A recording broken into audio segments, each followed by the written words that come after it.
ज्योतिषशास्त्राच्या शृंखलेमध्ये आपण सर्वात प्रथम चर्चा करणार आहोत पंचांग.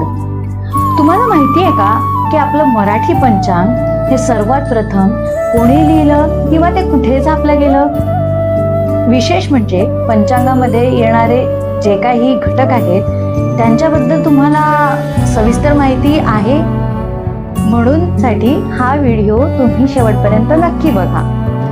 तर पंचांग म्हणजे काय? तर पंचांग म्हणजे 5 अंग. तसा पंचांग हा शब्द संस्कृतातून आलेला आहे. पंचांगम अशा शब्दामध्ये पंचांग हा शब्द असा आलेला आहे. तर 5 म्हणजे काय? तर कुठल्याही दैनंदिन कालगणनेचे 5 अंगांचे कोष्टक आणि त्याचा अभ्यास म्हणजे पंचांग. 5 अंगांचा अभ्यास. आता ते 5 अंग कुठले कुठले? तिथी, वार, नक्षत्र, योग आणि करण. तिथी आपल्या सर्वांना माहिती आहे. वार जे आपले 7 दिवसाचे असतात. त्यानंतर नक्षत्र जे 27 प्रकारचे आहेत. त्यानंतर आहे योग